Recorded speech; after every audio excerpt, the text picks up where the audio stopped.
Okay, let's get started.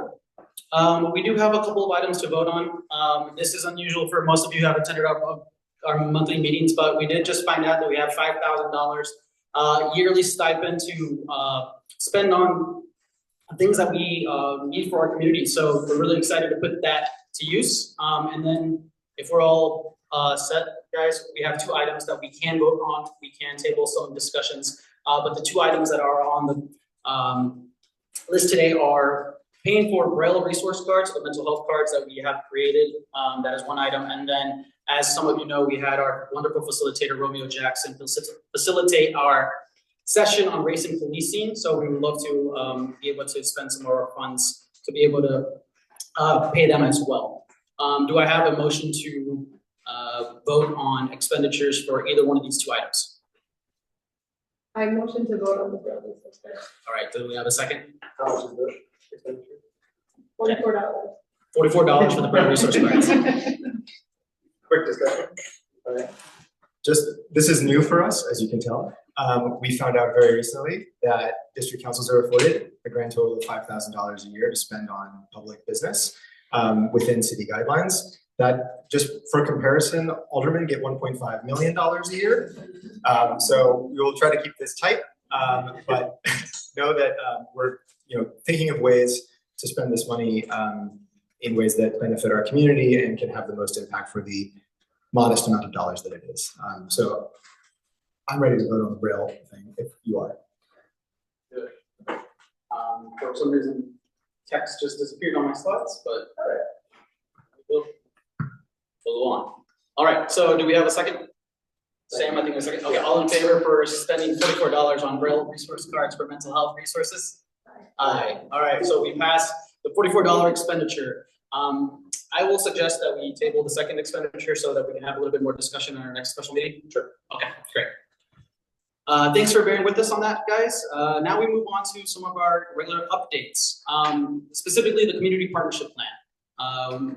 Again, as a reminder, the goal for this is together as a community, help to decrease robberies and other violent crimes that are occurring in the district.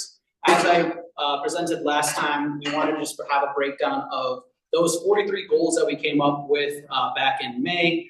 Currently, we are progressing towards 18 of those goals. We have 7 of them that are long-standing ongoing items, such as your name tags today. So that's going to be an ongoing endeavor for our tenure.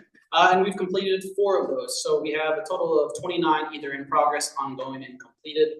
I will mention that some of these 18 that we have in progress are going to be longer items, and we're going to inch our way towards them. So we are really excited to give you guys updates as they come about. Speaking of which, I'm going to pass this over to Jenny. So 2 of our big goals on the CPP were about distributing our mental health palm cards. One was to make sure that every beat officer in the district had one. We had the very exciting opportunity to attend 2 back-to-back roll calls.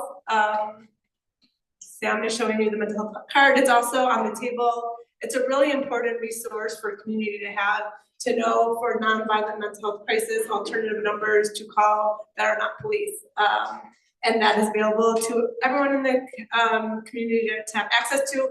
We are trying to keep our meeting short, so we have plenty of time for speakers, but I'm happy to talk more about that later. But basically, the 3 of us each attended a total of 4 roll calls, because roll call happens 3 times a day, but each roll call has 2 different roll call shifts in it. So for a total of 6, is that right? 6 roll calls. My math is a little slow. And so it was a really great opportunity to share this resource with officers. It was very well received, I would say. They were excited to hear about this resource and ask us questions about how it works. And it was also a great opportunity for us to just kind of talk to the officers and hear more about what their day-to-day is like. Another goal of ours is to distribute 1,500 mental health palm cards to community members. We've been very busy doing that. All the aldermanic offices have them in the 19th district, or most of them have them. There's a couple that do not have them quite yet. I go on regular business canvases to share with businesses that can receive services from these mental health crisis numbers. I let them know about the cards, which also everyone who cares about them is very excited to have another number to call. And we also, anytime we're at a CAPS meeting, anytime we're at community meetings, we are always sharing these cards with others.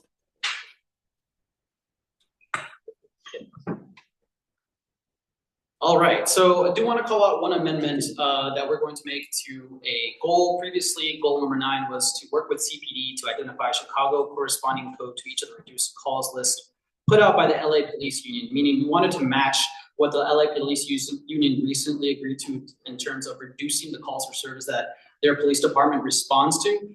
We actually thought that's a little bit too narrow for our goal, so we wanted to broaden it. So what we've come up with instead is work with CPD and OEMC to identify which 911 calls for service actually require CPD response and which could be handled by alternative response.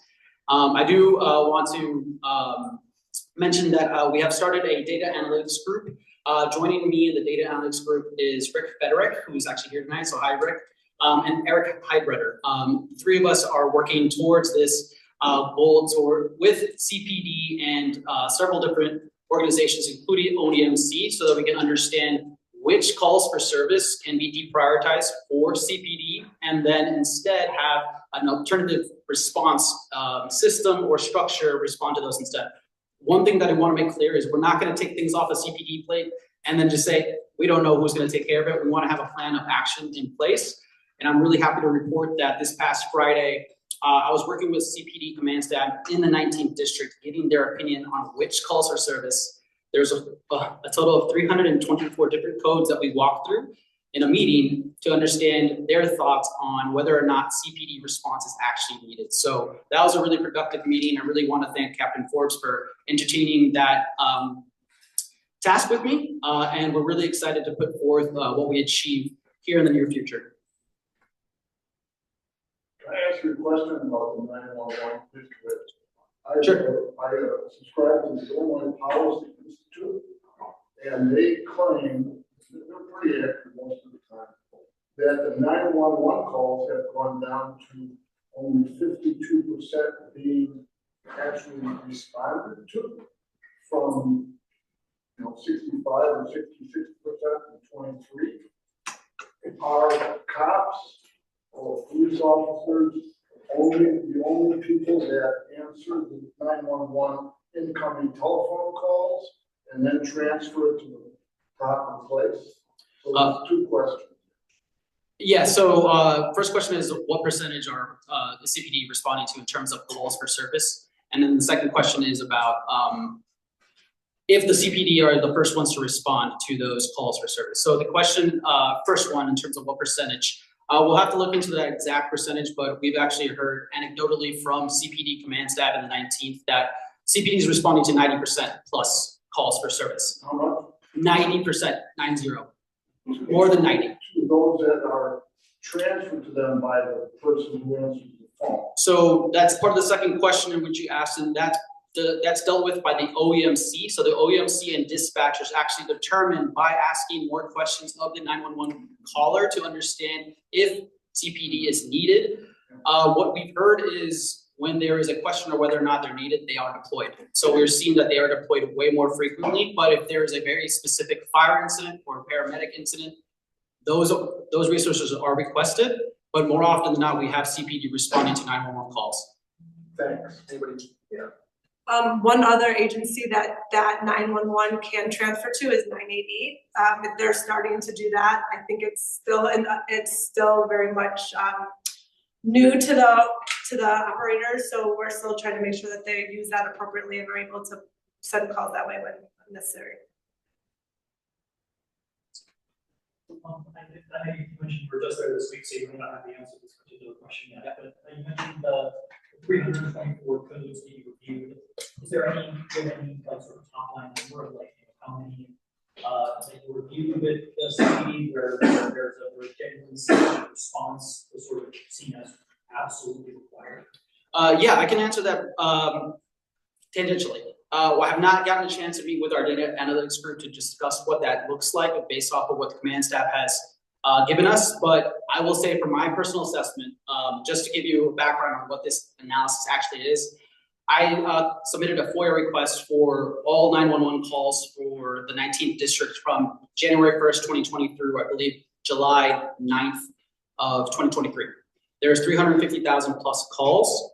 Using those 324 codes that we received from the OEMC, my personal take, again, this is just me doing this analysis on my own, I estimated that only about 52% of those 350,000 calls actually warranted CPD response.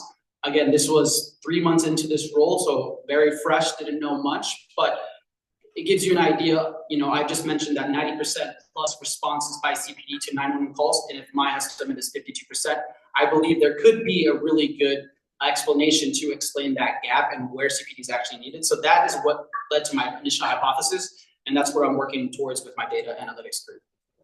Yep. The next category of community partnership plan goals that we wanted to just call out right now is about increasing camera coverage in the 19th Police District. We've completed the first one here, 29, publicizing the ability to register cameras with CPD for evidence gathering at one of our next 6 meetings, because we did that a couple months ago. We will do it again in a minute just to make sure that we got that one done. We're also, you may be familiar with a rebate program that was instituted in the city to purchase cameras and get a rebate for the purchase of those cameras for at least some of, if not all of, the cost of those cameras, if those cameras were registered with CPD and focused their view on the public way. That was a really popular program. It was instituted during the pandemic. All of the funds that were allocated to it, it is my understanding, were spent, but that program expired in about 2023. Actually, I'm gonna go, can we go to the next slide?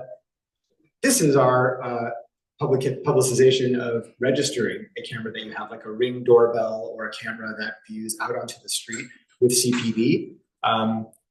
If you go to this website, you can let CPD know that you have a camera like this. They don't have access to it, and they would have to ask you in a specific circumstance whether they could get access to any footage you might have, but it can be a useful evidence gathering tool for the police and detectives if there is a crime committed within view of a camera that you have. So we would encourage you to use this resource. If you go to this same webpage, there is unfortunately still a link to the rebate program, and then if you click that link, it says it's expired. What we would like to do is to offer opportunities to advocate with the city council and with the mayor to reinstate that program in some way. I'm already planning to meet with one constituent, Sue, on that program. Just one sec, Mike. And have asked our policy staff at the CCPSA for more information on how this program worked, what could be done better, what exactly was written into city code, which agency administered it, so that we can be sure to direct the request to the right place. Question? If you're on a major commercial street like Clark, Broadway, Homestead, and you're in an SSA, which pretty much all of them are, they'll also have a security camera rebate program as well. Great to know. At least on Homestead, has never been fully claimed. Wonderful to know. So there are resources that are available through things like the SSA. Yes. Sam, I also want to say that through the chambers, if you own businesses, you can do the same thing. You can talk with your chambers, and they may have rebates through their chambers as well. Great to know. Those are other resources that might be available through other funding sources. SSA, I should know this, Mike. What does it stand for? Special service area, property tax and district for the major commercial streets to do incremental improvements, daily garbage pickup, extra security, and camera security rebates. It's another great and underutilized and unknown, less known than it should be, form of local government. It's on Halsted, the corridor, and the Broadway corridor, and basically any corridor with a heavy commercial district. So thank you, Mike. So that's in progress. And then if you can go back up one. The last one on this that we're working on is working with CPD and elected officials to identify places to install pod cameras. These are cameras through the police department that are sort of mobile, but can be set up to have a wide view of areas. We've got an email out to city policy folks on how the request process works, who in the 19th district has requests out, and we're also planning to bring up these issues with our upcoming meetings with Alder.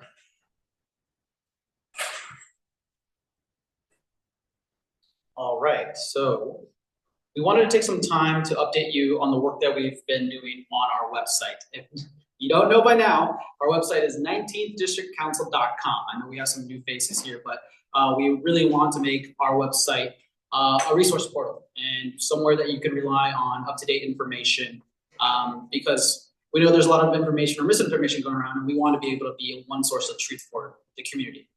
I will navigate to the website here in a second, but I want to walk through 3 main updates that I've been working on as of late. You might have heard me mention this in our previous meeting, but our resource portal is probably the biggest update that we've made. You can see each of these cards actually have a hub of an array of different sources and information for you. Some topics include Cook County State's Attorney's Office. I know we have them in the building today. Hopefully we can get their stamp of approval. We've talked about the CPD workforce allocation study. Where does that stand today? What's the latest update? What is it? This is the first time you're hearing about it.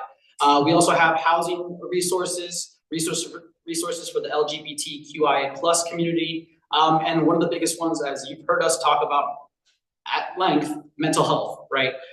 So speaking of mental health, I want to go ahead and just, I don't think I set this up. 1 second. I want to go ahead and do a tour of our website. So this is our landing page. I want to just point out that our resource portal is up at the top. You can see where I'm circling here, and this is where I was just talking about all of these resource cards live. I was going to touch on the mental health one because this is something that we've been working on basically since our inception last year, 2023. You may have noticed that this looks a lot like the palm card that Sam was showing. This is a much bigger version of it. We have palm cards if you need them, but here's also the website, the information on our website. So this is the community organizations that are providing mobile crisis response for mental health emergencies. You can see that they are based off of zip codes. So depending on what zip code, you have a number to call. In Uptown where I live, that is 60640. So I have 2 options, thresholds or trilogy. And if you note right here at the very bottom right, if you can't read that, it says 24/7. So this is something that's available to you 24/7. Last night I was at a meeting for Buena Park neighbors, and I had a constituent say, hey, if there's someone in my alleys yelling and screaming at 2 a.m., can I call thresholds? We were in Uptown. I said, yes, 24/7. So that is a perfect instance of where you can call this number. And if you're not comfortable calling police, this is a great alternative resource. In each of these little sections, again, this is one of those cards. I'll do it again just for the sake of demonstration. But in each of these cards, we have an array of different sources of information. We also have information on Threshold's living room. You scroll down, we also have resources for mental health for youth, mental health hotlines. I think we have, and we have stuff for veterans as well. So I would very much welcome everybody to take a look through our website, see what resources are there. And I will note that we have a disclaimer at the very top. I mentioned that we wanted to have up-to-date resources and information that you rely on. If you ever see anything that needs to be updated, please reach out. This is how we're going to keep this up to date. The 3 of us can't do it on our own, and we really rely on everybody in the community to make us aware of either new resources or updated resources. One other thing that I wanted to touch on is the Cook County State's Attorney's Office.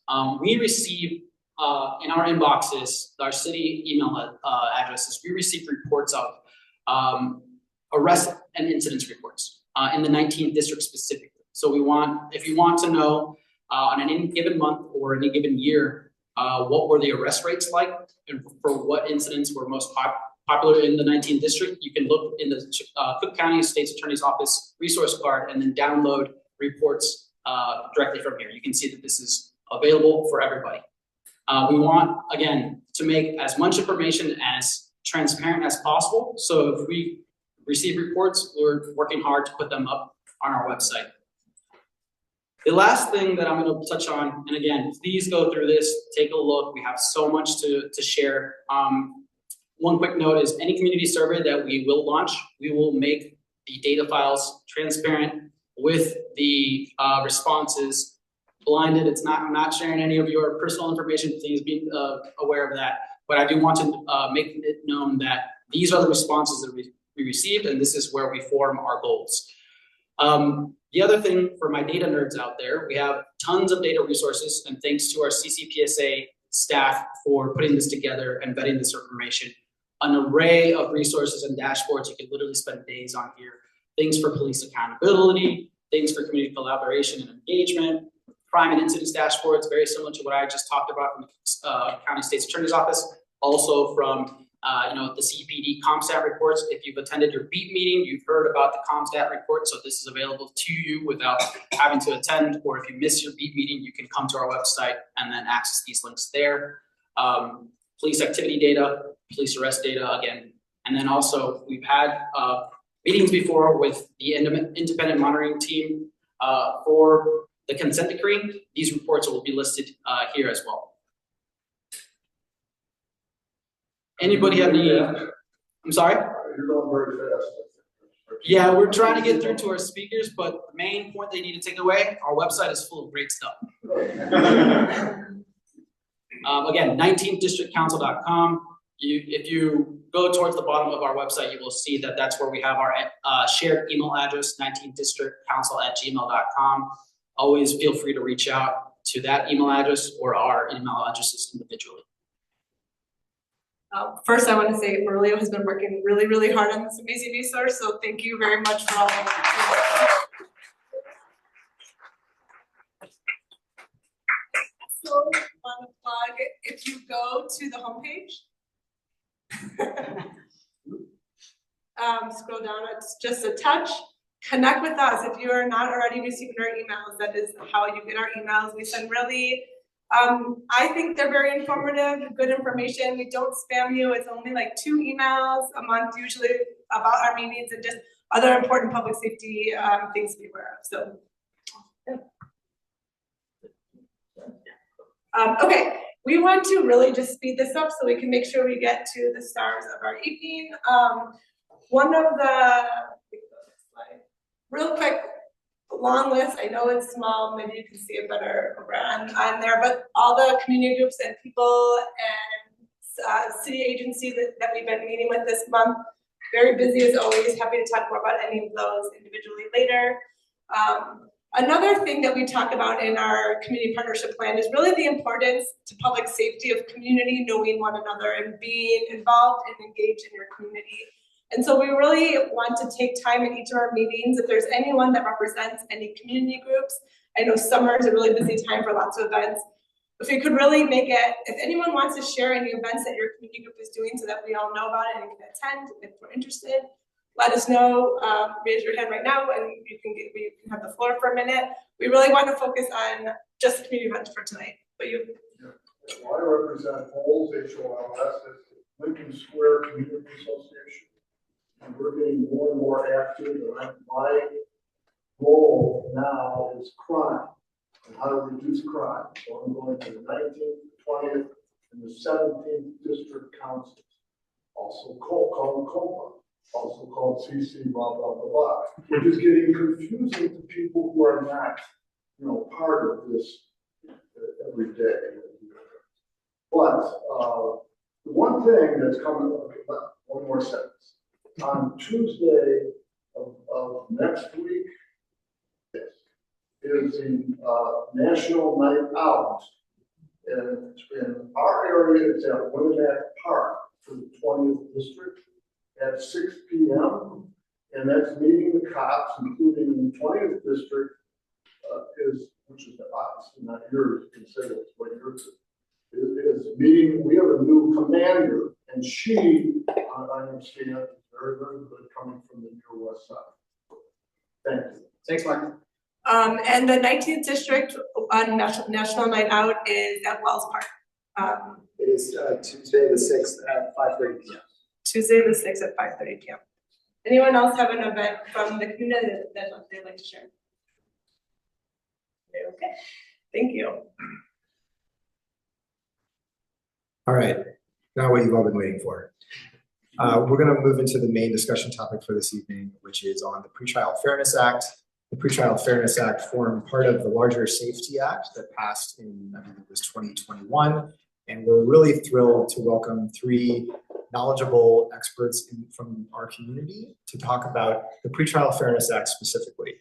And just a little bit of level setting before I introduce our panelists, and thank you in advance for being here, the Pretrial Fairness Act is fairly new.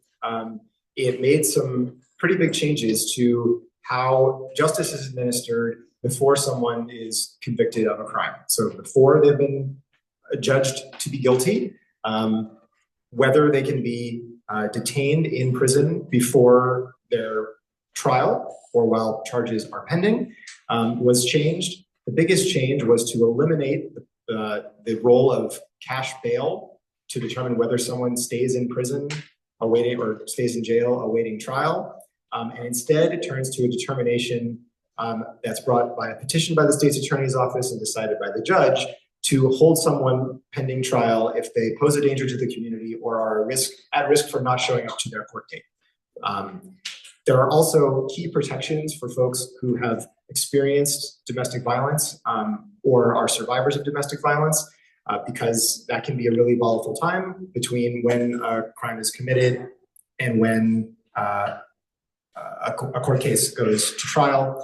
So we're going to hear about all of those tonight, and we're hoping that this can be an evening of education to understand what exactly the Pretrial Fairness Act does from those who know it better than us, and to understand a bit about how it's going so far. It's a brand new system. Nothing that's new is perfect, and so I'm hoping we can not prejudge what we're going to hear, and then we'll have plenty of time for questions from our panelists after they have a chance to speak.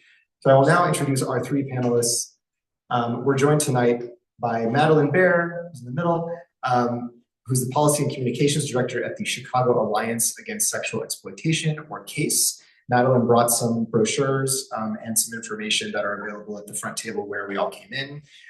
CASE is part of the network, which is a network of domestic violence and sexual violence prevention organizations in Chicago. They're one of the strongest advocacy voices, not just in Chicago, but in the state of Illinois for domestic violence survivors and prevention.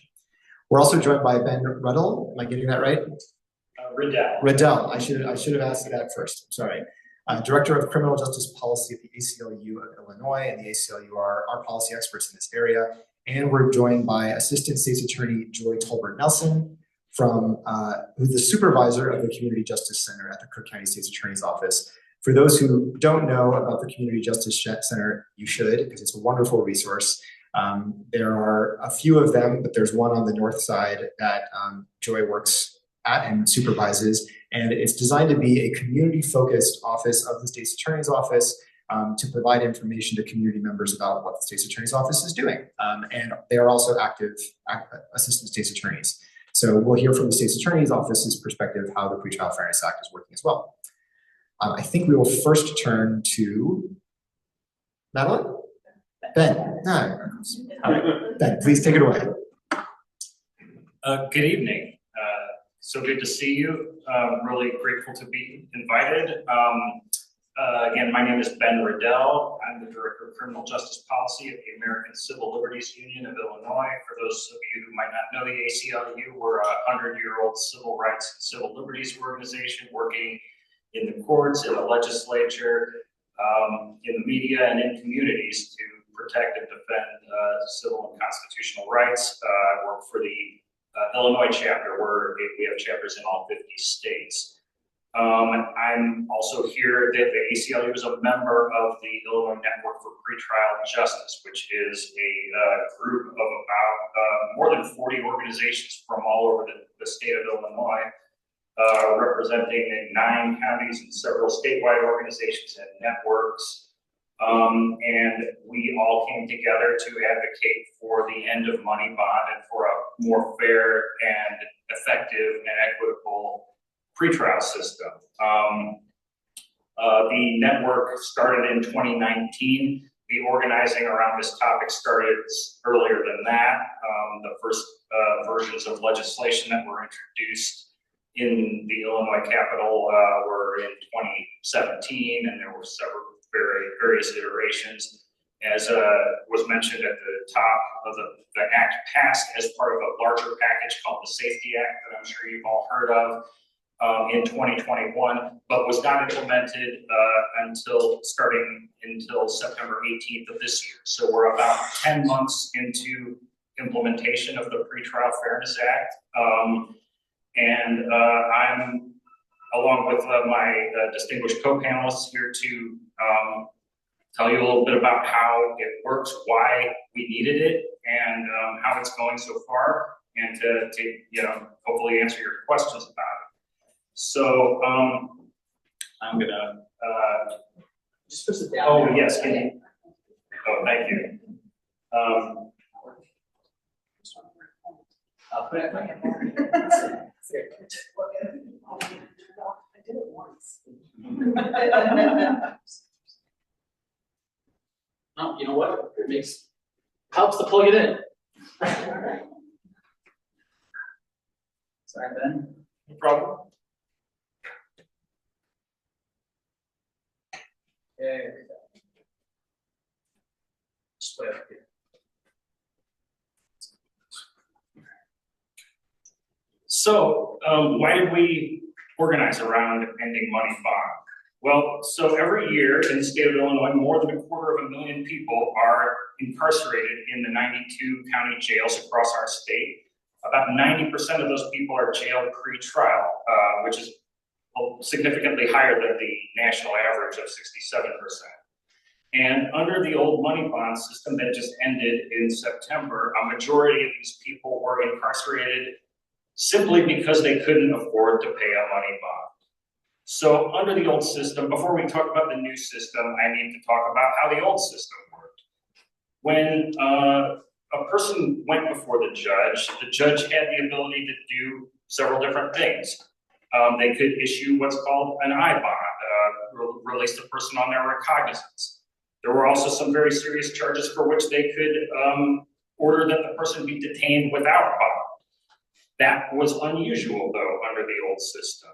What happened the overwhelming majority of the time was a money bond was set.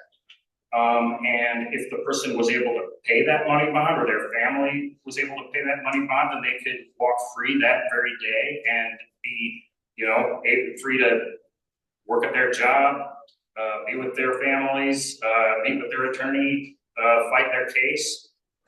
If they couldn't afford to pay that, then they would stay in jail until the date of their trial. When a judge set a money bond, what the court was doing was that was a condition of release. The person was cleared for release if they could pay the money. If they couldn't pay the money, they could not access that pretrial freedom. And this happened a lot under the old system. It was wealth-based punishment. It was causing people to, it was perpetuating economic inequality and keeping people in jail who could have safely been released, but who couldn't come up with a certain amount of money. As I'm sure you're all aware, the presumption of innocence is one of the bedrock principles of the American legal system, the American system of justice. But people were being denied the presumption of innocence because they were poor, and that's wrong. And so we sought to do something about that. And beyond the just economic inequality of money bond, pretrial incarceration is really a harmful experience for people. And so it's something that needs to be minimized and, to be a last resort when it's really necessary. Incarcerating a person pre-trial has significant consequences on the rest of their life. Just 1 or 2 days in jail can significantly disrupt somebody's life. If you think about what would happen if you unfortunately got arrested and didn't show up at your job the next day, most likely you wouldn't have that job for very long. People lost their housing. People lost even custody of their children within a very short period of time after having been jailed. And remember, this is an accusation. They haven't yet been proven guilty of anything and might never be proven guilty. But these harms can't be unwound or rewinded. When a person's life is destabilized like this, it's for keeps, and things can really spiral downward quickly.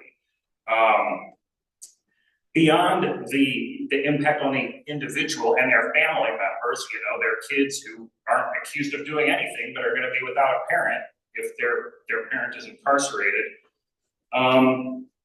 Pretrial incarceration harms a person's ability to mount defense to the charge against them.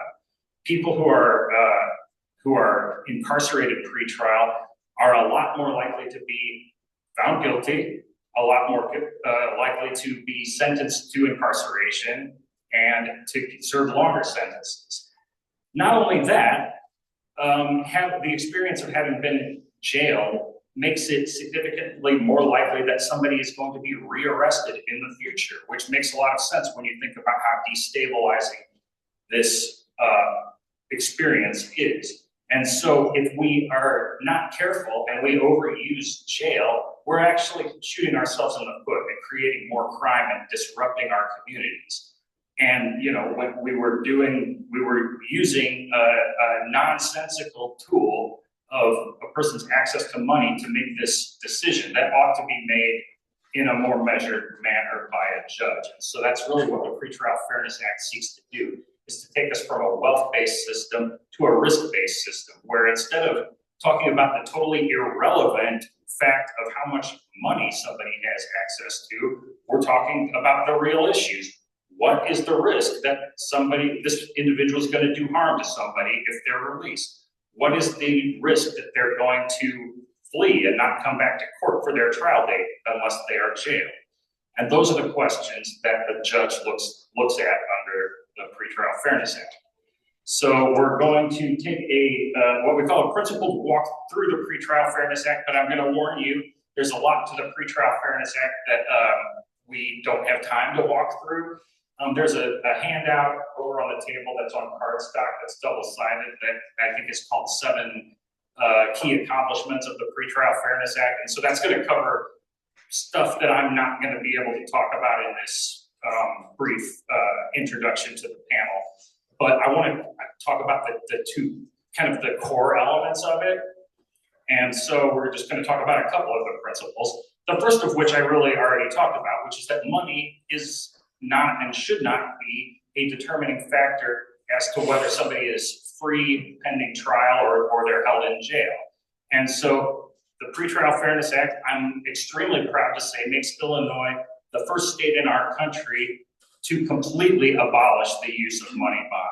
Other states have come close. We're the first to completely eliminate it. And I always like to tell people at this point in the presentation something that you might not know, which is money bond is not widely used in the rest of the world. In fact, other than the United States, there's one country that widely uses money bond in its pretrial system. That's the Philippines. The rest of the world has found a way to get around, to do without this tool of wealth-based pretrial incarceration. We know we can too. Now, the second principle I want to talk about, and I know there's some interest in this, so I'm going to put some focus on it, is that release is the norm and detention is the carefully limited exception. If that sounds like legalese, well, it kind of is, because it comes directly from an opinion of the United States Supreme Court written by former Chief Justice William Rehnquist, appointed by Ronald Reagan. And so to establish that release really is the norm and detention the carefully limited exception, the bill creates what we call a detention eligibility net. So most charges that people are arrested for, they're not on their first court appearance going to be jailed, because there are a lot of low-level nonviolent charges that, you know, people under the old system, if they were incarcerated at all, it was only because they could not pay a money bond. It wasn't because there was some determination of danger to the community. And so for those really low-level charges, those ordinance violations and low-level misdemeanors, what this requires is that the police issue a summons, the court summons, and not make a custodial arrest. There are a few narrow exceptions to that. If the individual is not complying, or they're doing something that's posing a danger, then of course the police can step in. But if I'm barring those exceptions, if I'm littering or something, there's no taking somebody to jail for that. Those low-level charges get a court summons, not a custodial arrest. And then the standards are beefed up for actually incarcerating somebody pre-trial. So I'm going to put flow chart on the screen, just to kind of illustrate how the system works. And so, you see there are several opportunities for release. When somebody's stopped by the police for the lower level charges, citing and releasing is either mandated for the lowest level charges or for, Class A misdemeanors, most Class 4 felonies. The police can make a judgment call as to whether they want to do this or they want to make a custodial arrest. If the person is arrested, charged, and booked as under the old system, they could then be released from the police station again for just select charges that are the lower level ones. Or they could be, held in jail till the court is in session, and then they're brought in front of the court for a hearing. Under the old system, it was what we called a bond hearing. Under the new system, it is we call it a first appearance hearing. And what happens is the prosecutor, first of all, determines is what the charge the person's been arrested for something that is eligible for the person to be detained on their first court appearance. If so, does the prosecutor want that individual detained? Because without the prosecutor petitioning for somebody to be detained, they won't be detained. That it's up to the prosecutor to initiate that process. And then once that is done, we have what's called a detention hearing, in which the prosecutor needs to prove one of two things beyond or by clear and convincing evidence, which is first, there's probable cause that the person committed the offense. That's the same as under the old system. But secondly, the person is found to pose a specific, real, and present threat to the safety of a person or persons or the community, or they are found to pose a high risk of willful flight, meaning they're not going to come back to court purposely because they're trying to evade prosecution, and no conditions of pretrial release can mitigate that. So, if the court finds those things, then they will order the individual detained, and unless the court changes its mind somewhere along the line, then that person will stay in jail until their trial date, and no amount of money will secure their release. If the court finds that the prosecutor has not met their burden, that the person poses a danger or a risk of willful flight, then they will deny the petition for detention, and we move to a conditions hearing. And if there's not a petition by the prosecutor to detain the person, then you go straight to the conditions hearing without having a detention hearing. The condition hearing is to determine what conditions are going to be, the person's going to be subject to while they're released pending trial. And so that can be, don't make contact with this individual, don't go to this place. It could even be you have to wear an electronic monitor. There's a vast array of different conditions that can be imposed. Next slide, please. And so I understand there's some interest in, what specific charges are eligible for detention on a first court appearance. And I want to emphasize that. We're talking about the first court appearance here. So we're not talking about people who are under supervision, on parole, on probation, on pretrial release for something else. Imagine kind of a clean slate, somebody walks into court, and this is going to be charges that they could be detained for until their trial. And so, we have forcible felonies. That's a category that's in statute, which contains a lot of mostly violent crimes, and also has sort of a catch-all provision for anything that involves a violence or a threat of violence. Non-forcible felonies, non-violent crimes that are subject to mandatory prison sentences. That is, they're non-probationable. If somebody's charged with a crime like that, then they can be detained. Domestic battery offenses, most sex offenses, with exceptions like prostitution, and then things like adultery and bigamy and rarely charged things like that, obscenity. Most gun offenses are eligible for detention. Involuntary servitude, human trafficking, DUIs, not all of them, but many of them, including those involving great bodily harm or death, stalking, aggravated stalking. Next slide, please. The list goes on.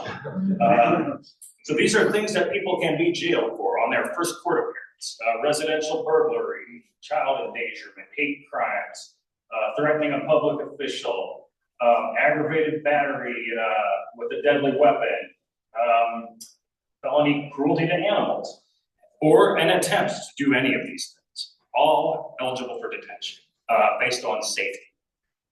The person poses a threat to somebody else or to the community. Next slide, please. As I said, there are also, there's detention for willful flight, for a risk of that somebody's gonna not show up to court because they're evading prosecution. And any charge that is a felony class 3 or above, so that includes the class 2s, class 1s, class X's, and murders, is detainable based on a risk of willful flight, as well as any class 4 felony, the lowest level of felonies that fall into the list I showed you before about detainable under the safety standards. So things like domestic violence or class 4 gun possession. Next slide, please. So what happens if somebody is released and they violate their conditions? Well, generally there's going to be a hearing to determine what the consequence can be. If the condition that they're supposed to have violated is a new arrest, they've been rearrested for a crime. If that crime's a class A misdemeanor or above, any kind of a felony, then the judge, if they so choose, can order that individual jailed until their trial date for violating their conditions of pretrial release. If the person is rearrested on a less serious charge, then jail is still an option, although it would be a shorter stint in jail, something up to 30 days, as a sanction for violating the conditions. And what happens if a person misses their court date? Well, like under the old system, one option is the judge can summarily issue a warrant for their arrest. But a new option that exists is that the judge, if they so choose, can send the person a notice to appear in court within 48 hours. The reason for this is a lot of times when people fail to appear in court, it's not because of a nefarious plan to run away and evade prosecution. It's for much more mundane reasons. They forgot they had a court date. They didn't have childcare. They didn't have transportation. And so it's not always the best option to reach for the nuclear option of a warrant for somebody's arrest. And some of the new things that are coming online as we implement the Pretrial Fairness Act, like court reminders by text message, things like that can obviate a lot of the, missed court appearances that happen if we just, do what we do for dentist appointments and things like that. Send a reminder.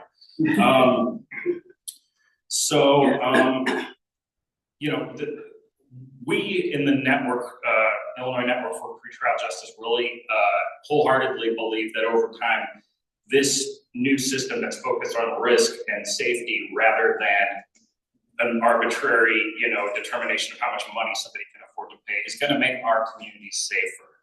I think now is a good time to pass the mic to Madeline, who can talk more about that aspect and some of the specific protections that this act contains for victims and survivors of crime. Thank you. Take questions. We'll be taking questions at the end of the three speakers.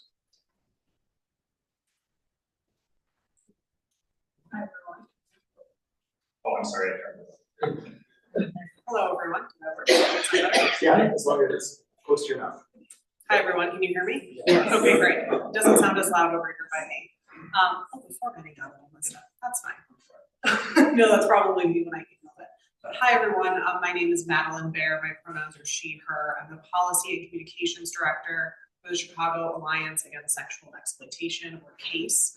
We provide free legal services to survivors of sexual assault and sex trafficking. That includes advocacy as victims' rights attorneys. We're the only organization in the state that does that. You may have heard of something like a victim advocate. We do that, but as attorneys, entering in appearances in criminal court as the victim's sole representative. We also do civil protective orders. We also do education needs for survivors, workplace needs.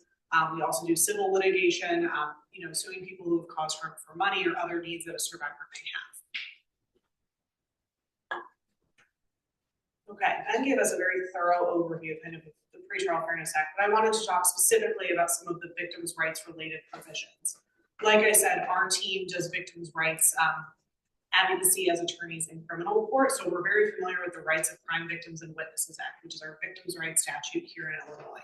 And we helped amend some of these key provisions in support of the Pretrial Fairness Act, acknowledging wholeheartedly that exactly what Ben was saying, money is not what keeps people safe. Having a system that's based on risk, having prosecutors more thoroughly evaluate cases ahead of time, being able to make an argument to a judge about whether someone poses a risk or not, is much safer for survivors than the previous system that we had. For example, we had a case a few years ago where a person with kind of a more extensive criminal background was arrested for criminal sexual assault against one of our clients. He had a bond of $750,000. He had a past criminal history. There were reasons to believe that he was a risk to the community and could further harm people. He was able to bail out. That is not what's going to be creating safety for survivors under this new system. This is the kind of evaluation that could have been done in a way that it wasn't because it was based on money before. He simply had the funds in his family to pay $75,000 and get out of jail, regardless of kind of the risk that was at play. So that's the kind of system we've been advocating for, is one that is based on safety and risk and taking a more thorough examination towards survivors and their needs and what the case and the history of this person who's caused harm can look like, rather than just simply saying, oh, you've been charged with a pretty high level offense, we're gonna put $750K D bond and move on. This is really gonna be taking more time and effort. It is a lot of time and effort for our prosecutors, as I'm sure you'll hear, but it's this kind of effort that we are really wanting to see to make sure that survivors can be protected in this process.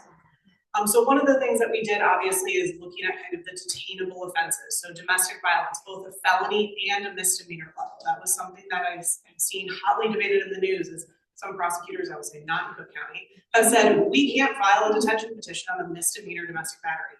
They absolutely can. If I hear that again, I will lose my brain. So domestic violence, both misdemeanor and felony level. Sex crimes, trafficking offenses. In our criminal code, it's called trafficking in persons or involuntary servitude, to be very clear. Also violations of any protective order. So we have multiple different types of protective orders here in Illinois. What you most often hear is of an order of protection, which is used in domestic violence cases. There's also something that we practice a lot in called a civil no contact order, and that's for a victim of a sex crime to be able to tell their perpetrator, please stay away, just in the way that a restraining order for a domestic violence victim would work. We also have stalking no contact orders, firearm restraining orders, and other ones. But those key protective orders are protected as part of this kind of detainable offense. The other thing that I think is really important for this work is improved notification requirements. So prior to the Pretrial Fairness Act, under our old system, the one hearing that was exempt from victims being notified under the law was the bail hearing. So a person would be arrested, go to jail, have that initial bail hearing. Victims under the law would be notified after the fact, most often, saying, hey, this person was arrested, charged, they bailed out at whatever their bail was and paid a certain amount to get out. For victims, especially in domestic violence context, we specialize in sexual assault, but I'm here to speak kind of broadly about gender-based violence. That doesn't give victims a lot of time to safety plan, especially for domestic violence. It's a really critical time when someone is potentially leaving jail for victims to know, maybe participate in that process of getting notified by the state's attorney's office or police. That was a critical piece that was missing from the law. So one of the changes that we made was making sure what we now call first appearance court or initial appearance court, that victims are required to be notified of that hearing beforehand. The same also goes for detention hearings or conditions hearings. Anything that may be affecting a victim's kind of ability to stay safe, there is improved notification requirements.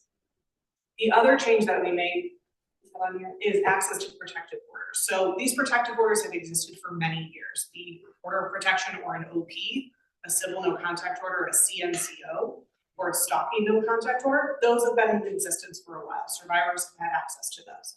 What we changed in the law is that they are now required to be notified by prosecutors of their ability to get one at any time during this criminal process at the time of these hearings. So a victim could be notified saying, hey, there's going to be a detention hearing for your perpetrator who's been accused of criminal sexual assault. If you're interested in getting a civil no contact order, you have the right to do that. That is something that hasn't happened before, is that simple notification. So survivors have always had the ability to get these, but a lot of survivors aren't aware that they exist. So this notification is a really important part of the process. The other one is the first one on here, enhanced process for defense calling victim as witnesses at detention hearings. Part of the detention hearing process, what before was kind of a bail hearing, now we have first appearance and initial appearance and then the detention hearing. The detention hearings are much lengthier. Prosecutors have to file a petition for detention and make the argument about whether this person poses a risk to the community or they are a flight risk and they need to be detained. So prosecutors have a lot of time and effort to put in to make that argument in writing in their petition and also in front of the judge in court. These detention hearings could, just as they did in the past at bail hearings, could involve calling the victim to the stand. That has always been a possibility. What we did was amend the law to add more guardrails, narrowing kind of that opportunity for what that could look like. I will say in our office, we have about 200 or so clients every year. The majority of our cases are criminal cases representing them as victims' rights attorneys. We have not had a victim called to the stand. Past or present, it's not a super common thing, and yet we still wanted to add guardrails around the statute to make sure that that was a more curtailed process. The other thing that we did was including domestic abuse in the definition of threat. So in the law, there's very specific language about specific real or present threat. That definition of threat also encompasses domestic abuse or domestic violence. And finally, something that I think is more applicable to domestic violence cases is prior in our pretrial fairness system, pretrial unfairness system actually, pretrial system, victims were not allowed to participate in risk assessment interviews. Who knows best about their own safety than a survivor? Survivors know best exactly what kind of their circumstances are, what their situation may be with their perpetrator. Maybe that perpetrator is also the breadwinner in their family, and having that person be incarcerated would severely impact their economic situation, their child care. There's a whole variety of reasons why a survivor may or may not want someone incarcerated in a domestic violence situation. But victims were prohibited, specifically prohibited in the law from participating in risk assessment interviews. We changed that so victims are now able to participate if they choose to. This is just a little bit of some of the different domestic and sexual violence organizations that are in the city of Chicago, Cook County, or the state of Illinois that we worked with. And there's also kind of FAQs and whatnot on our website.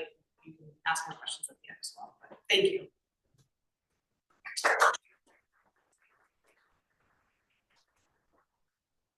It's been an hour that we've been talking to you, so my comments are going to be very brief because I would like to know what you would like to know more, your questions about the Pretrial Fairness Act. But I would be very remiss if I didn't point out one of my partners that works with me in my office. Christine Moskevich is back with us today. She is our community liaison. And the person that is the direct contact with the community. I have been a practicing attorney for the last 23 years.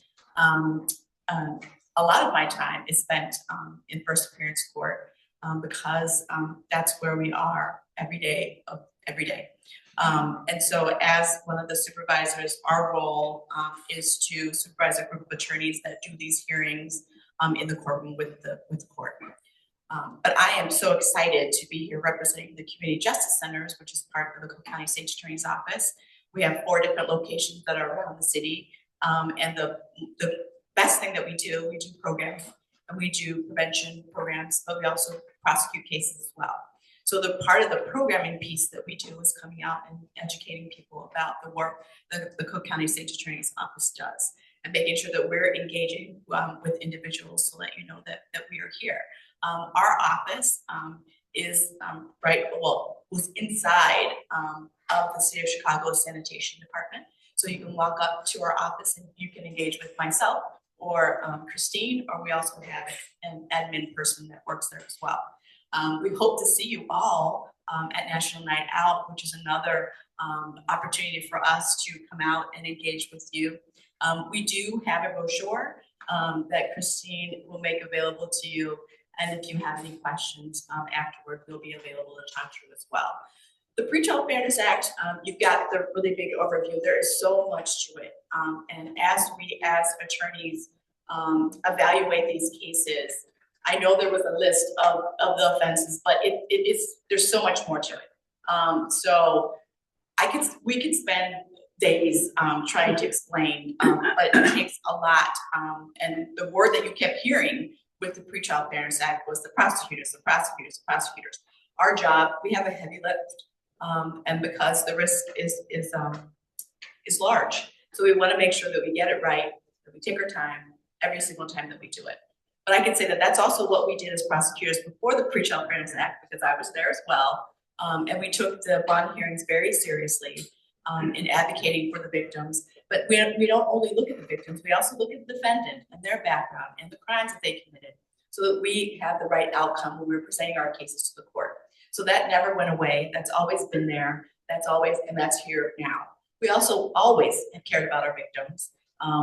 They're so important to us. And we have an entire unit that works with us. They're in bond court or first appearance court with us. And they make sure that our victims' rights are safeguarded as well. So I just want to make sure that I put that out there as well, that we don't do our jobs alone. We have a team of people that work with us. But I really want to make sure that people do and understand this has only been here for the last 9 months. It has changed. There are things that we've done right. There's things that we need to learn about. So it keeps changing and evolving. It's a living, breathing document. And so there have been a lot of opinions that have changed the way that we present the hearings. And there's going to be a lot more opinions that are going to come after that. If you're interested in keeping up to date with the Pretrial Fairness Act, I would encourage everybody to look at the website for the Illinois Supreme Court. They will have the most up-to-date cases. They have a data dashboard that will take you through how many petitions are filed, what the decisions are, so that you can inform yourself. And that's it. Thanks.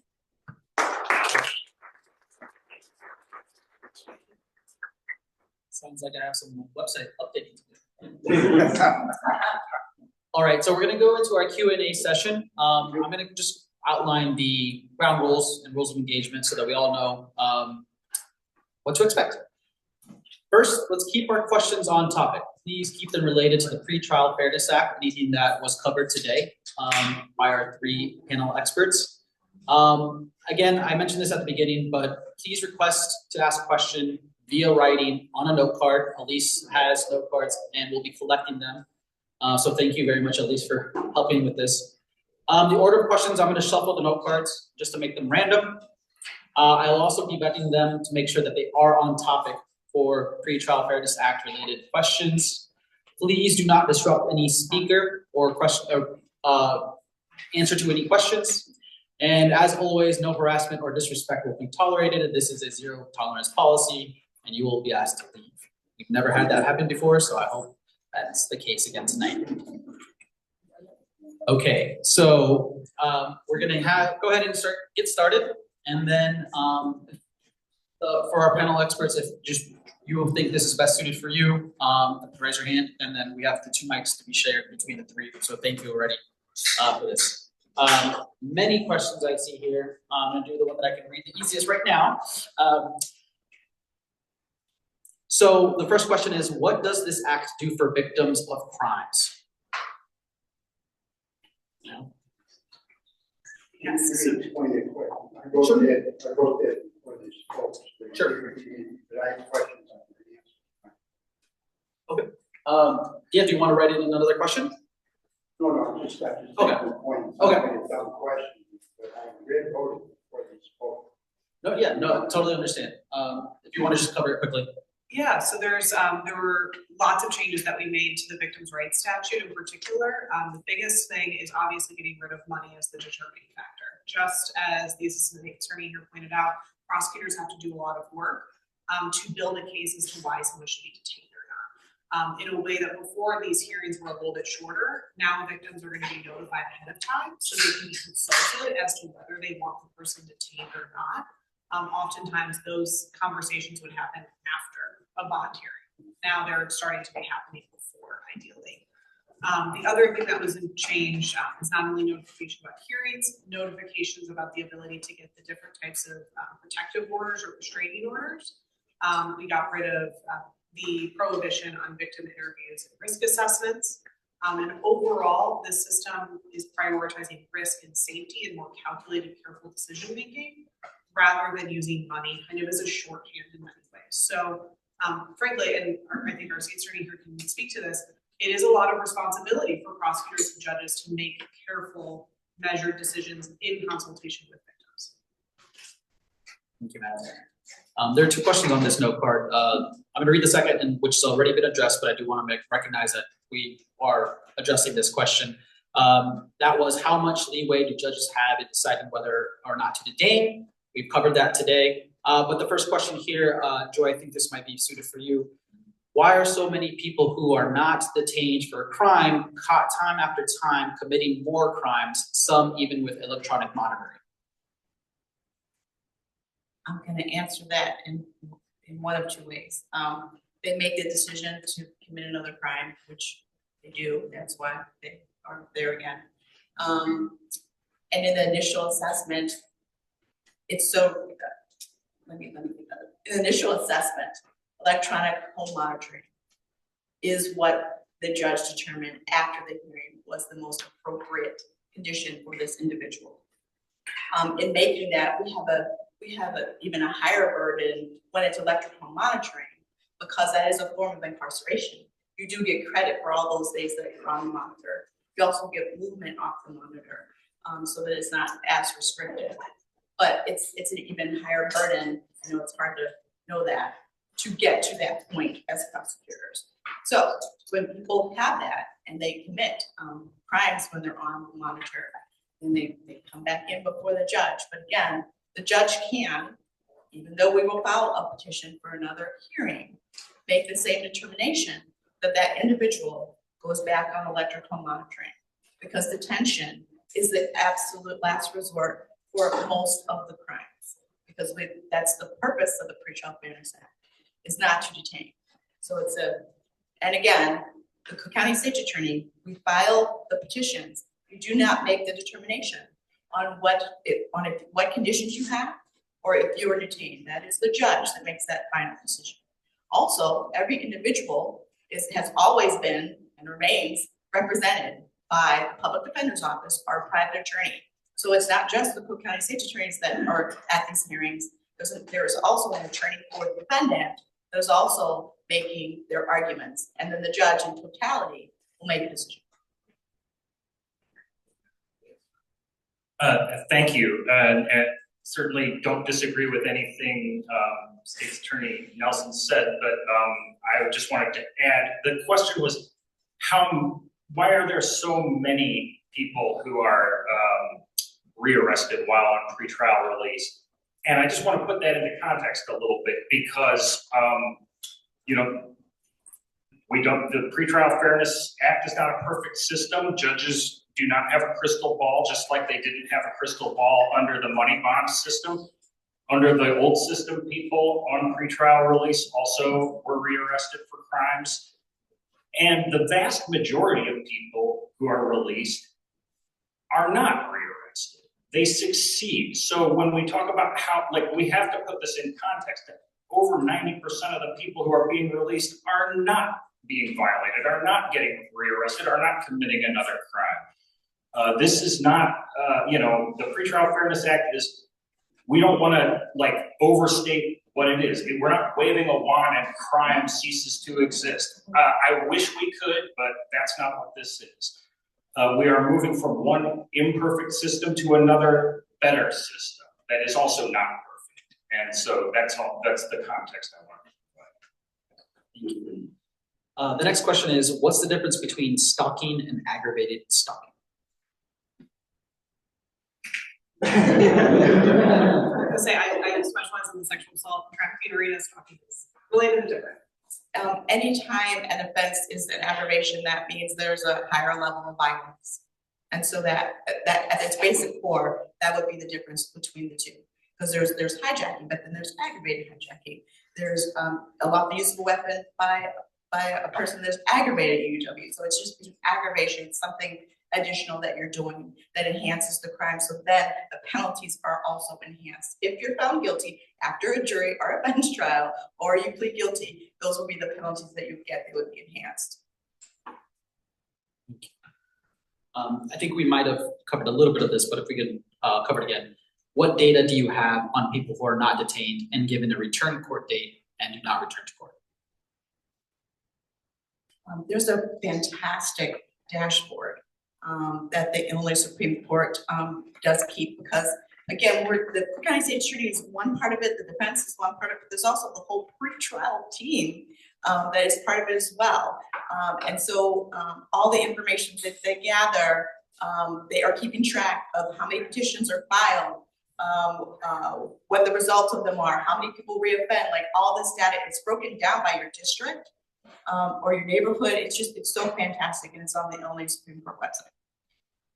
And real quick, we are on the Illinois Supreme Court website. We've been looking at this dashboard we're on the Cook County Court's website. I think we got when we were talking, we've been looking at it. 12% of criminal defendants have missed a scheduled hearing date, and the court has issued a warrant for failure to appear. Yeah, I will say there is extensive research being done on the Pretrial Fairness Act and its effectiveness and the implementation. Because remember, as Ben said, we're the first in the country to ever do this. So a lot of eyes are on Illinois right now, a lot, which is very exciting. There's a reason that we're excited about what this means for Illinois. Also want to say we're the first with support of victim advocacy organizations, so that's very exciting.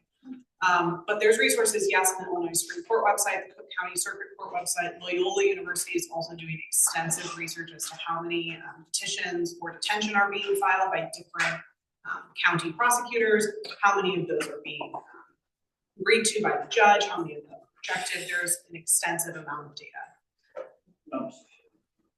Just one quick comment.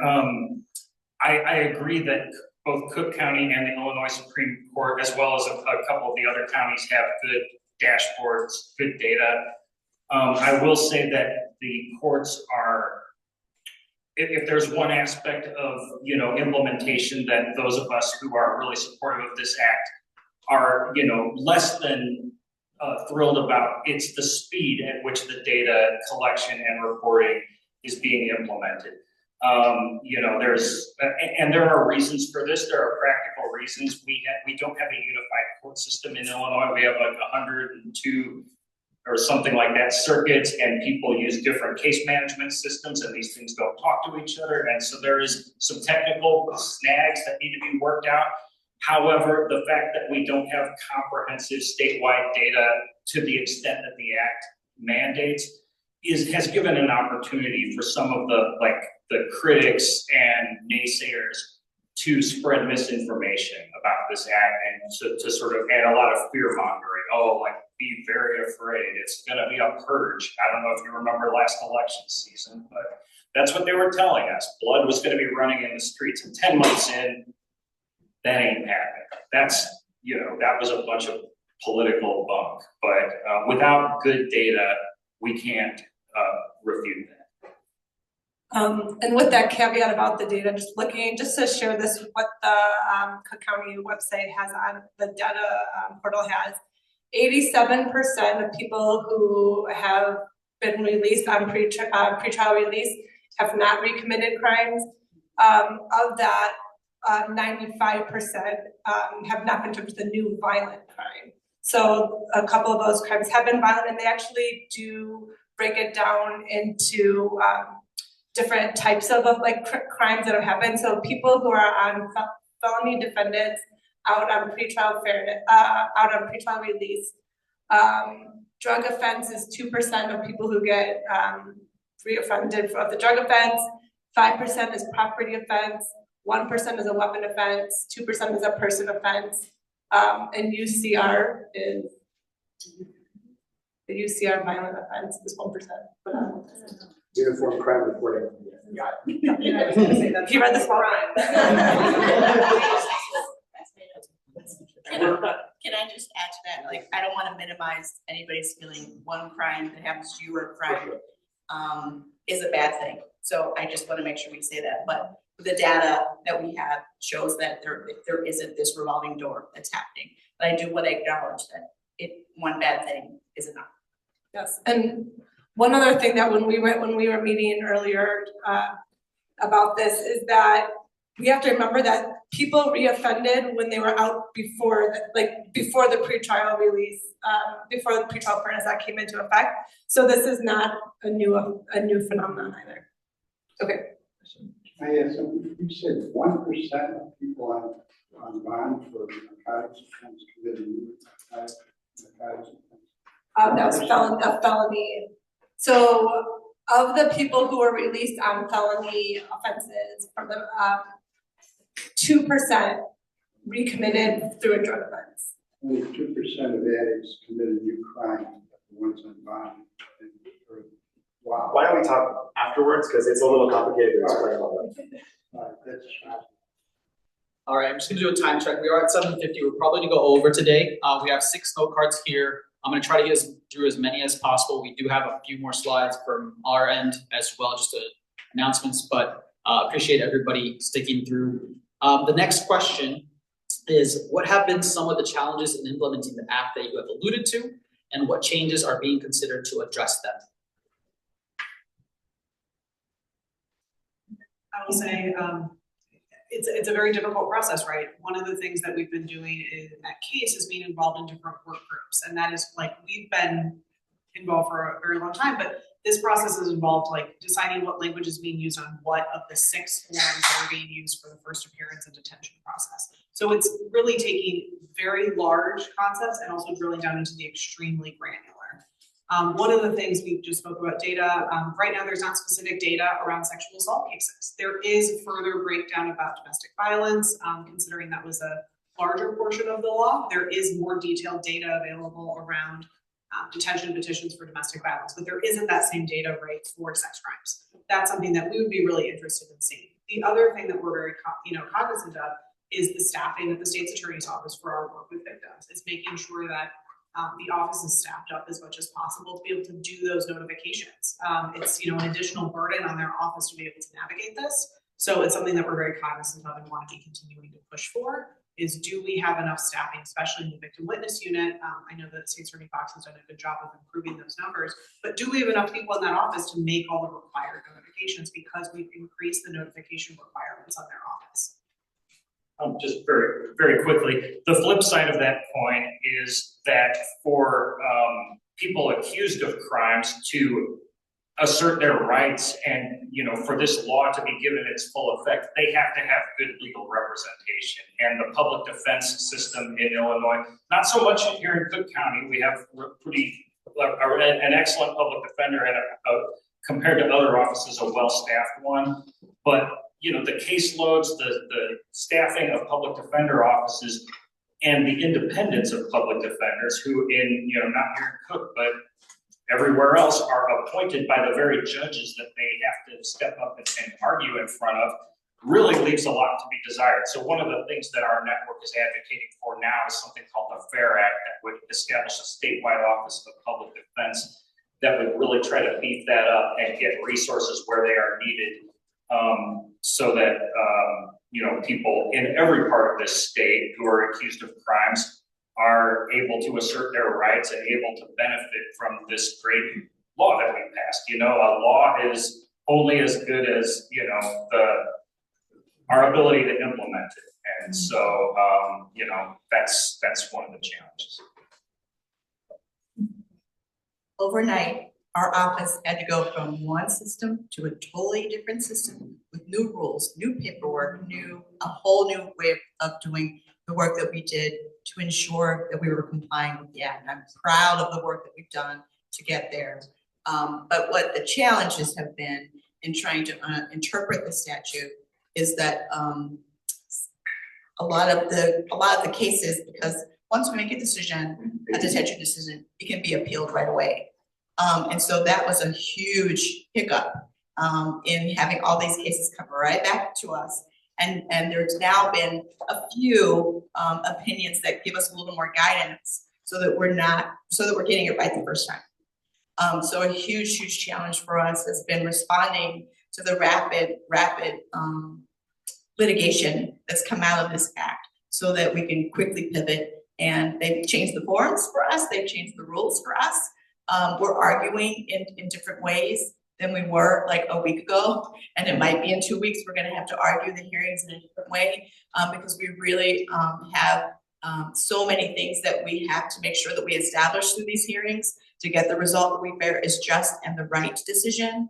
But again, the rules are there on paper, but the implementation is very different than it is on paper. And it really takes, again, a lot of knowledge on the part of the prosecutors, because you've got that list up there, but that list, you have to have the body of knowledge in your mind to know of that list when you can file, when you can't file. So we are working really hard to get it right. And there will be changes to the law. There should be changes to the law. And that's where you all come in. If there are things that you know that you want to get changed, then talk to your legislators so that we can make the tweaks that we need to make sure that it's doing what it's meant to do. Thank you. Next question. I was gonna add Okay, please. We haven't talked about judges that much. One of the things that our team at CASE and broadly in the anti-gender-based violence community is encouraging judicial education. It's kind of a minefield trying to get judges to do some of the trainings that we'd like them to do and how to present in front of judges and whatnot. But just that think about the Me Too movement and how that culture around responding to sexual assault really shifted things in some ways, not in all ways. But judges are people in our community too, who believe myths around what a sexual assault survivor is supposed to act like, supposed to look like, supposed to be like. All of those kinds of ideas about who survivors are, what identities they may carry, and all of these other beliefs still feed into the court. So prosecutors might make a really great argument, and judges might say, it didn't really seem bad enough. Or whatever the situation may be, all of those kinds of victim-blaming beliefs that our culture tends to have still permeate the minds of judges. And so one of the things that our community has been talking about is how do we make sure that judges get the correct, best training so they can make the best, most informed, evidence-based decision and not buy into beliefs and cultural myths around survivors of rape and sexual assault. Next question is, can you speak a bit to the impact of the act on spending? For example, if we spend less money on detention, are we able to reallocate funds and resources towards prevention and solving crimes and supporting victims? I'm happy to take a little bit of a stab at this. One of the things that we were very excited about when we supported this law was this idea of kind of shifting focus, right? At the time in our old money bond system, about 80% of cases that made their way through the Cook County court system were cases that were quote unquote considered low-level nonviolent cases that likely would not be eligible for detention. So our hope has always been that this kind of shift allows these cases that are eligible for detention to get a higher priority rather than having to deal with these 80% of cases as much. We're going to put them through first appearance and maybe conditions hearings, but we're not going to send them through a higher, longer, lengthier process like a detention hearing. So I think a shift of kind of resources and staffing has been really exciting to us. Again, it's only been 9 or 10 months, but this is something that we hope to see in the coming months. There is certainly been a decrease in jail populations across the state. I can't remember the exact numbers for Cook County, but there certainly has been kind of a decrease, not only in Cook, but in counties across the state in terms of jail populations, because there just aren't as many of these cases that are being filed for detention in the way that more people were incarcerated pre-trial simply because they couldn't pay a money bond, not because they were a threat to the public safety. There's also a different act that's been introduced called the Pretrial Success Act that provides grants to mental health organizations, substance abuse organizations, to be able to provide services for people who are navigating the pretrial system as defendants to make sure that they can get the support and care that they need to be able to navigate the system, comply with their court hearing times and conditions and whatnot. So it's a really exciting thing that's been going on.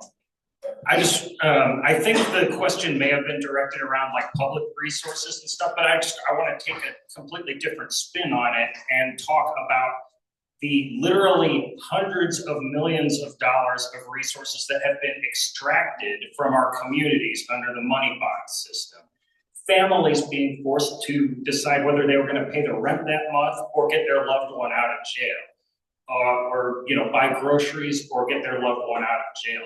That's the kind of decisions we put, because most people, like a lot of the people who get arrested, who come before our criminal courts, are people who reside in the most low-income neighborhoods in our state. And those are the disinvested, low-income communities that we have extracted, again, literally hundreds of millions of dollars out of over the years, just exacerbating the economic hardships that people are living under and making communities less safe in doing so. And that money, you know, when you paid a money bond under the system, the idea was that the bond was supposed to come back to the individual at the end of the case. Over 70% of what was collected never came back to those people. It was eaten up through fines and fees and court assessments. And so those hundreds of millions of dollars never went back to those communities. They were extracted from those communities and used to run the court system. We should never be running our court system based on, you know, incentives to get people to pay money as a user fee. This is about public safety. This isn't, you know, and it's too important to do it that way.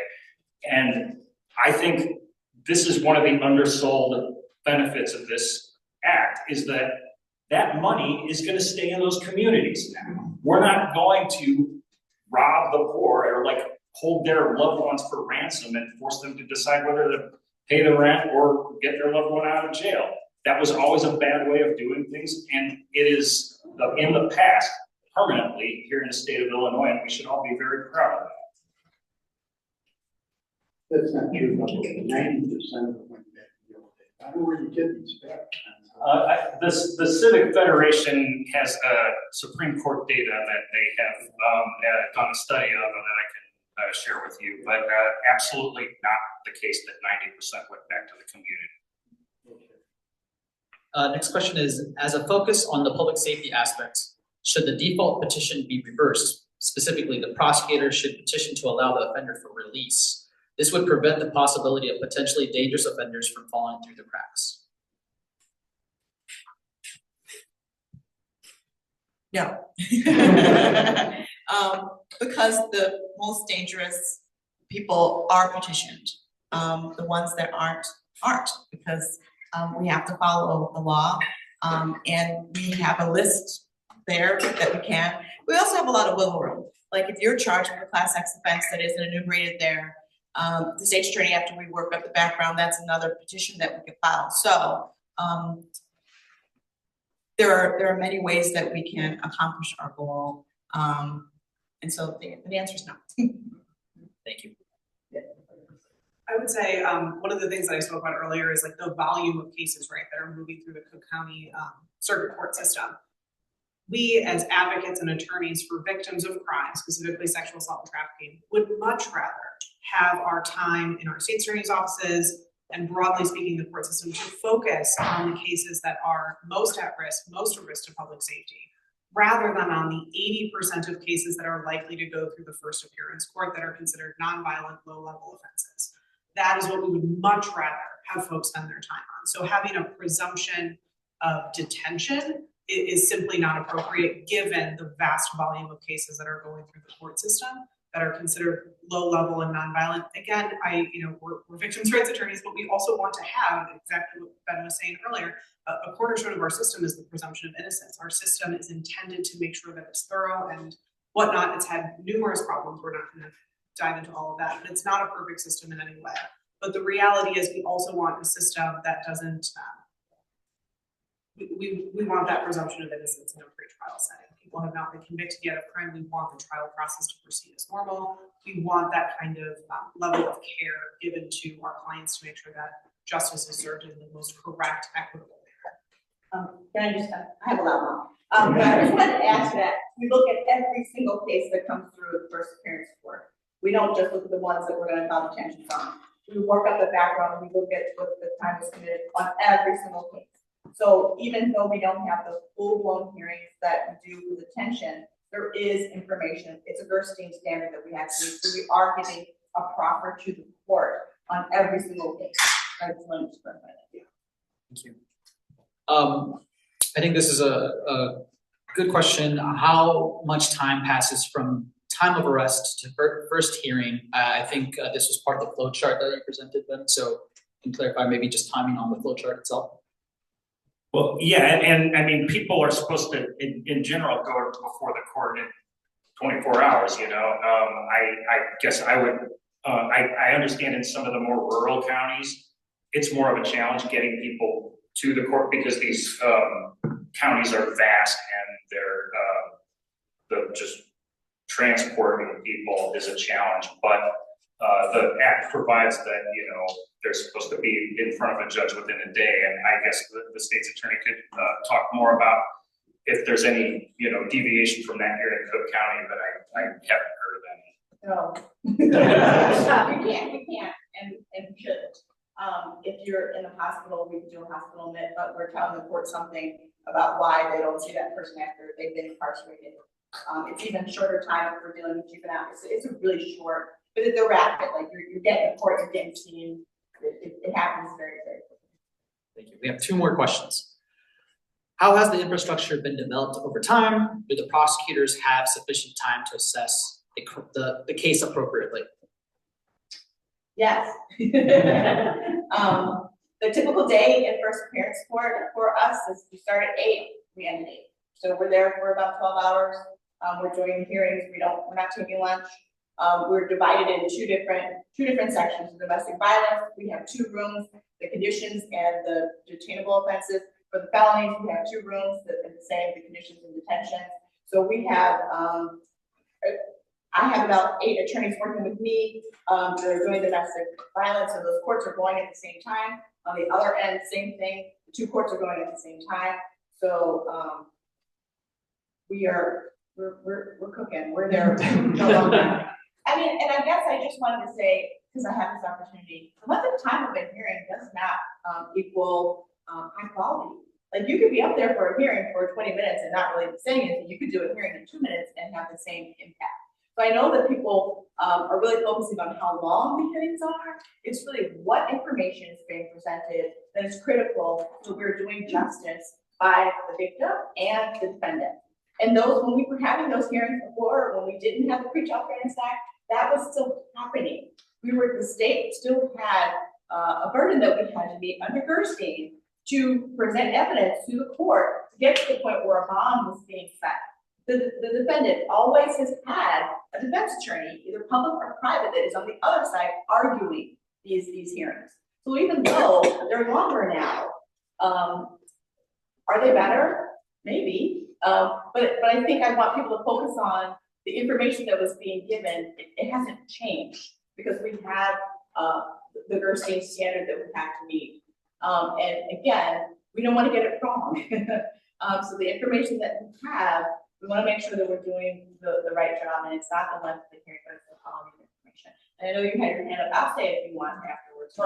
Yeah, I'll say. Okay, so the last question, I lied to you, is a 3-part question. Did the option for prosecutors to petition for a detention hearing exist before the Pretrial Fairness Act? If so, has a number of these petitions changed in any notable way? And if not, how common are these petitions? Okay. We have always had the ability as the prosecutors to have these hearings, because that's the way the law is set up. It's been called a Gerstein hearing. The state has to present evidence that this individual committed the crime. Again, the court will evaluate the information that we give them. They'll evaluate the defense. Pretrial has always had a role in this as well. There's always been a risk assessment of the person that's been done. Are they likely to reoffend? What are the resources out there before a decision has been made? So all those things were already happening.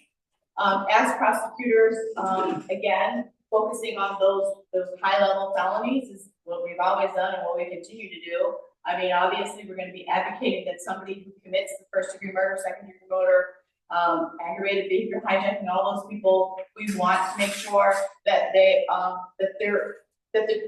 court has a decision they can make that those persons could be detained. But we were doing that before. And actually, if you came in on a retail theft, we would treat that as appropriately as we would the first-degree murder. So I know there's lots of, there's a new law that's happened, but it hasn't really changed the essence of what we have done in the court system. So I think that's one part. Are we filing more petitions? No, we're filing less petitions because we don't even have the ability to file on a slew of offenses that we might have advocated differently in the past had we not had that. And also we have an internal protocol that also limits the amount of petitions that we file. And then we have supervisors that are there in bond court, and we are making decisions whether things get filed or not, based on our internal information that we have and the external factors that have been put upon us by the Pretrial Fairness Act. So, I mean, we'll see. I think after this year, if we're filing less than we were before, but I don't really think that we are in terms of the really high forcible felonies. We've always been really advocates of detention on that. Yeah, and I mentioned this during my presentation, but detention without the possibility of bond was something that existed under the old system, but only for those highest level, very serious cases. There was no, for instance, on a Class A misdemeanor or Class 4 felony domestic violence case, there was no detaining somebody without bond on a case like that under the old system. Money bond was how detention was accomplished. Under the new system, you're either in or you're out. And, even for those cases like that are classified sometimes as misdemeanors, like domestic violence cases. So, the universe of cases where prosecutors can petition for somebody to be held without bond has expanded by a huge amount under this new act. Also just say if we keep pointing to the data, there is some data about the rate of petitions being filed for certain types of cases and the rate of those petitions being granted by the judge. So that's available for some. Like I said, it's not available for sex crimes right now, but there is for domestic violence and a whole slew of other broad categories. So if you're looking for specific numbers, they may exist, but I agree with that. We still have a lot to do to try and get more access to information and speeding up that process. And if any of you want to see how this works in real time, all the courts are open. So bond court is every single day. Not only is it at 26 in California, the main court building is, but it's in Rolling Meadows and Skokie and Maywood. So if you're curious and you want to see firsthand what happens when these petitions are filed and what the judges are hearing, please come to court and you have the right. They're open and just experience it. But you'll be there all day if you come on the Saturday or something. And you can catch Joy on Live Joy. I just wanted to note, if you didn't hear your question, there were a couple that we got that were just specific to the state's attorney's office and specific to the ACLU about topics not related to the Pretrial Fairness Act. So if you didn't hear your question, feel free to ask afterwards if they're able to stay, or if you didn't hear it, we answered it already. But with that, I wanted to thank our panelists for giving us so much.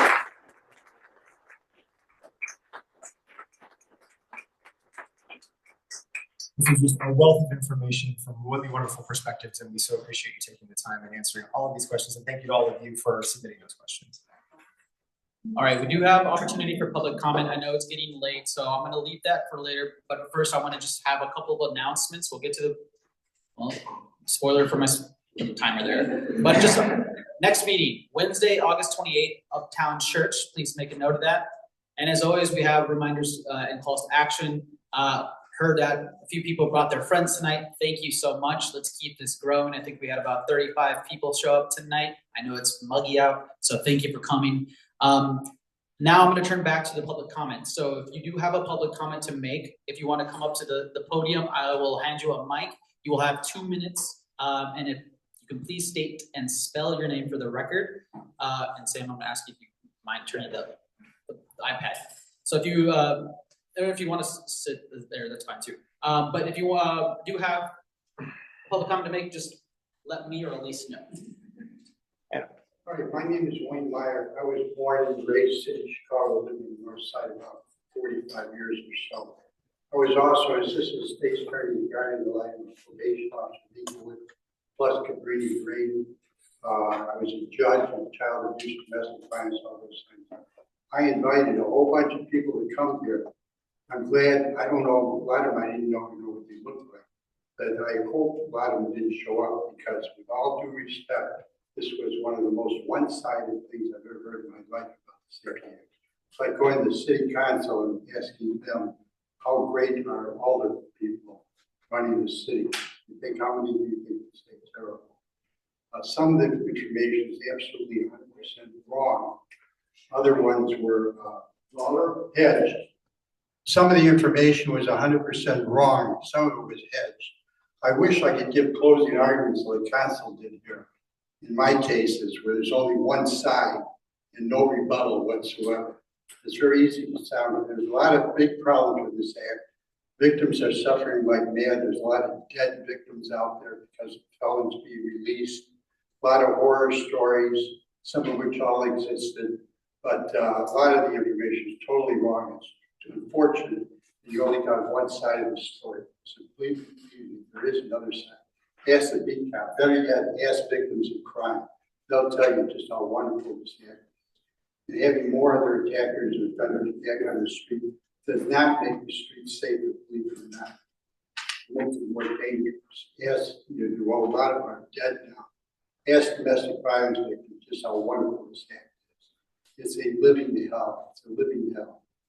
So have a nice day. Be careful going home. Okay?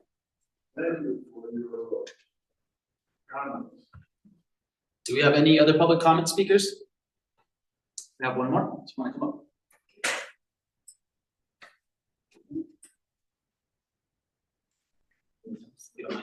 Say your name and spelling just for the record. Yeah, my name is Blair Janis, BLAIR JANIS. And I first want to thank the 19th District Council for all of their work because I think that these council members really embody the work and purpose of what these elected police district councils are supposed to be. So just really appreciate the transparency and evidence-based practices and focus truly on public safety and not fear-mongering and sensationalizing news.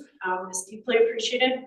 I also want to thank our panelists who really have dedicated their lives to this work and are speaking again with evidence-based and data to back up the Safety Act and the Pretrial Fairness Act, which, as someone who has led a mutual aid organization and helped people in my personal life and in our communities navigate the challenges of domestic violence and sexual assault, this system is focusing on their safety and prioritizing the rights of victims, not again sensationalized news that may tend to draw extreme feelings. But when you're speaking from a place of advocating for victims, this is what is best for them and what is ultimately best in creating safety for our communities. So I am so proud to be a part of a state that has ended a system that continued to perpetuate inequality and is instead focused on safety, and appreciate the work that each of you do each day, and look forward to continuing to see the impact on us as far as our community safety and particularly those victims of violent crimes. Thank you.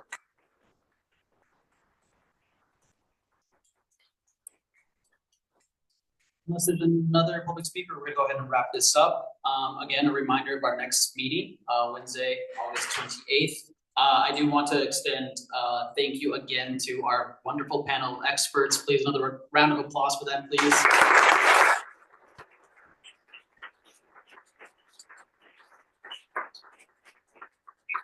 And I want to say thank you so much to St. Clement Church here. They've been amazing hosts. They provided beverages. They specifically helped me with all the tech setup and the chair setup. So thank you so much to our host. And with that, we will adjourn at 8:18. Thank you, everybody. Thank you.